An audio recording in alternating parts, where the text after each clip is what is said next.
نسبت ہو جاتی ہے۔ سبحان اللہ سبحان اللہ۔ ایک شخص کو حاجت ہوئی رب کو پانے کی، اس کو بہت طلب تھی رب کو پانے کی، گھر میں بیٹھ کے ورد وظائف شروع کر دیے۔ 3-4 سال بعد دیکھا کہ اندر سے تو خالی ہوں، سوچا رب شاید مسجد میں ملتا ہے، میں گھر میں لگا رہا، مسجد میں چلا گیا، 3-4 سال وہاں ورد وظائف نوافل تلاوت سب کچھ کرتا رہا، لیکن اندر جب جھانکا تو خالی۔ سوچا رب شاید جنگلوں میں ملتا ہے، جنگلوں میں چلا گیا، وہاں 3-4 سال گزارے، اندر جھانکا تو خالی۔ پھر سوچا رب شاید دریاؤں میں ملتا ہے، دریاؤں میں چلا گیا، لیکن جب اندر نگاہ ڈالی تو خالی۔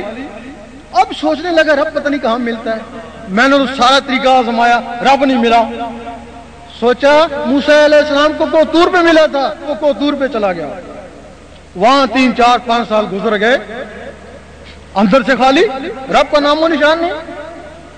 مرنے کا وقت آ گیا، دل میں یہی تجسس تھا، گھر بار چھوڑا، مٹی کھائی، پتے کھائے، پتہ نہیں رب کیسے ملتا ہے۔ آواز آئی اے نادان، میں تو تیرے گھر میں موجود تھا۔ وہ بولتا ہے اے اللہ کس کونے میں تھا؟ کہ میں تیرے دل میں تھا، اگر تو گھر میں بیٹھ کر دل سے یاد کر لیتا مجھے پا لیتا۔ اس عبادت کا تعلق دل سے ہے، رب سے نہیں ہے۔ عبادت دل کو صاف کرنے کا ذریعہ ہے، اور جن عبادت کے ذریعے دل کو صاف کیا وہ کہتے ہیں رب دور نہیں ہے، وہ رب ابل الورید ہے۔